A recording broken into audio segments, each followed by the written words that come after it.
Bluegrass Jam Along is proud to be sponsored by Collins Guitars and Mandolins, each and every one built from the sound up in Austin, Texas.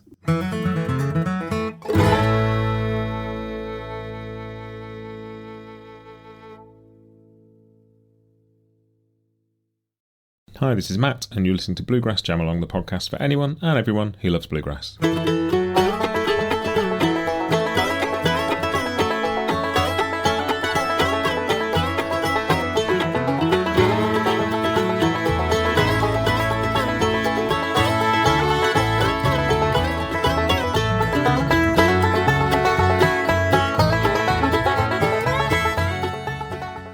Hey everybody, welcome back to Bluegrass Jam Along. This is your Bluegrass Briefing for the 14th of April 2025.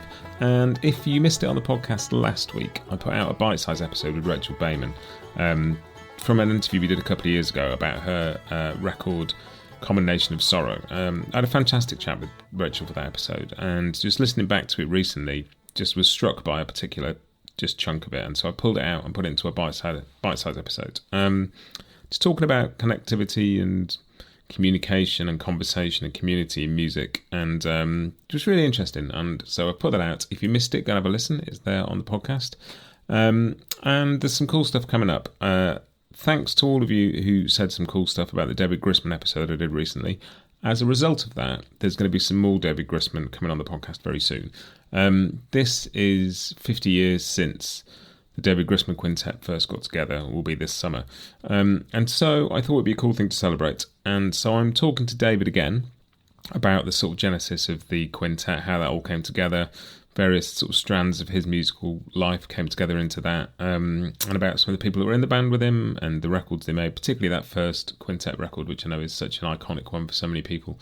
I'm also going to chat to some former members of the David Grisman Quintet about their sort of experience of joining the band, playing with David, playing with Tony obviously as well, and how that was for them and sort of how it informed the things they went to do next. So yeah, there's some fun Grisman stuff coming up. But on the podcast this week, I've got a really fun chat with Katie Harford Hogue, John Hartford's daughter, about Julia Bell, the John Hartford Fiddle Tune Project Volume 2.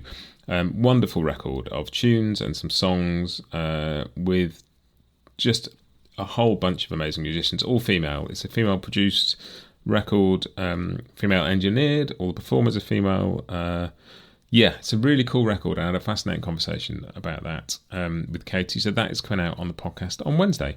So that is what is going on the podcast. Let's crack on and do the Church Street news and announcements.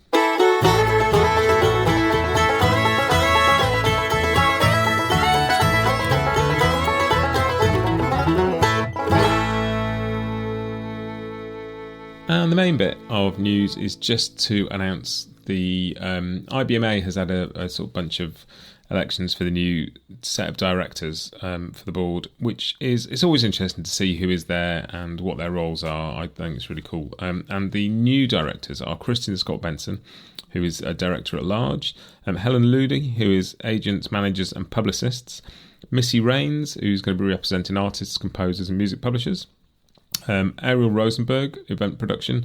Actually, that's the second term, a re-election, and Timothy Trudeau for recording, distribution and marketing. And it's always great to see artists and creative people from the bluegrass world involved in something like IBMA. They've been at the heart of it since the beginning, but it's cool to see. So I was really interested by that. Obviously a big year for IBMA. It's their 40th anniversary, and also World of Bluegrass is making its way to Chattanooga after several successful years in Raleigh, so that'll be cool to see. And there'll be more on that in the podcast in weeks and months to come as well. Some plans for that, so yeah, keep an eye open for that. Congratulations to all of those IBMA directors for their roles. And the other bit is I spotted Darrell Anger has published Volume 3 of his Big Book of Tunes. He's been putting these out for a while now. And they are on his Bandcamp page, I think. I will dig them out and find a link, though, and link to it, so if you want to buy those. It's really cool to see people putting out tune books of this original stuff. As you all know, I'm a massive fan of the sort of original progressive string band instrumental stuff, and Darrell is a huge part of that. His Big Book of Tunes Volume 3 is out now, and I'll stick a link in if you want to go and check that out. That is it for news and announcements. Let's move on to the new releases, which is The Grass is New.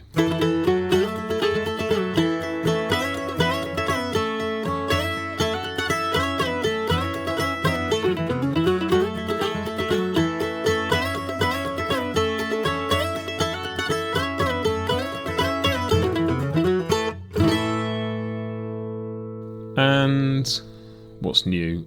Joe K. Walsh has a new record out called Trust and Love. His last record was called If Not Now Who, and he described it as an effort to use bluegrass instruments to explore a conversational, understated approach to group improvisation in the string band context. And this next one, Trust and Love, is a continuation of that.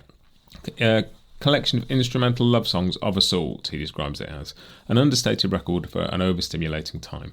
And this one, again, it's got John Maylander on it, it's got Bobby Britt of Town Mountain, it's got Rich Hinman on pedal steel, Zach Hickman on bass, and Dave Brophy on drums. It's an understated record, and it's a really interesting exploration of the sort of string band textures and sounds.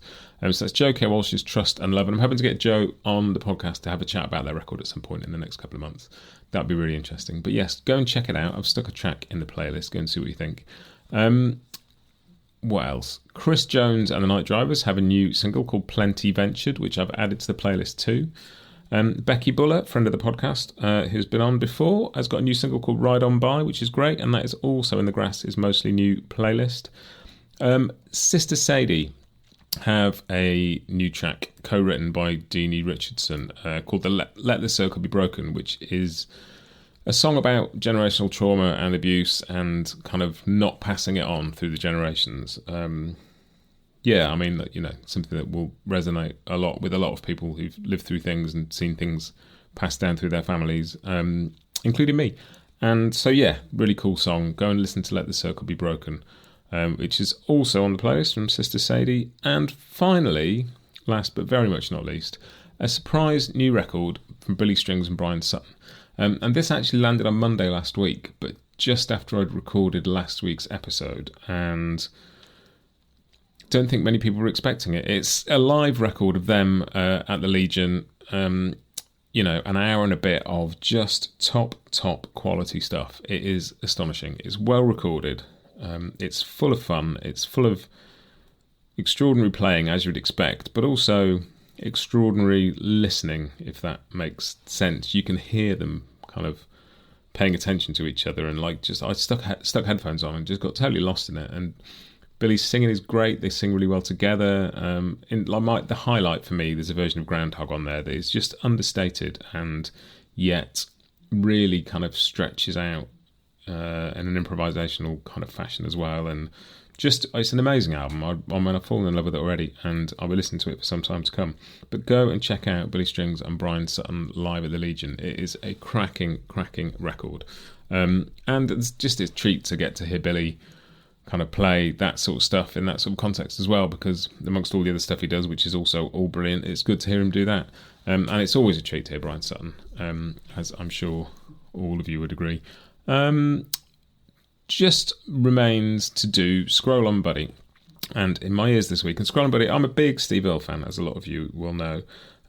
Not strictly bluegrass or string band. He's had a foot in this world, obviously, with the Mountain, the record he did with the Dalmacori Band.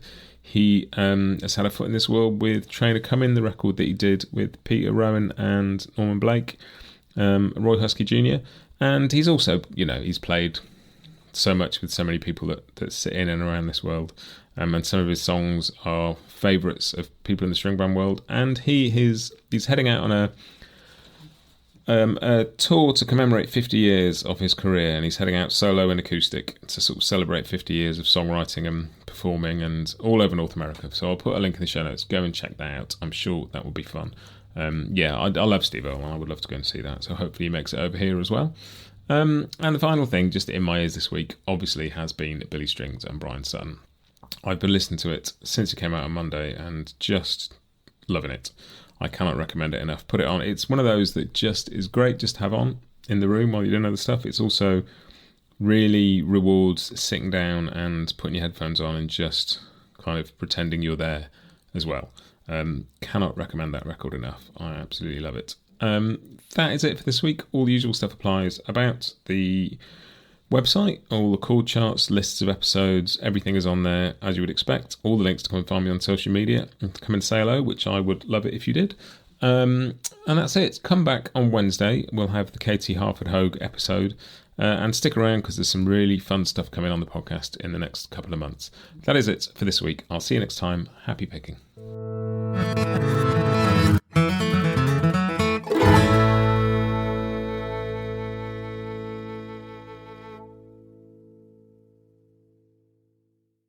Bluegrass Jam Along is proud to be sponsored by Collins Guitars and Mandolins, each and every one built from the sound up in Austin, Texas.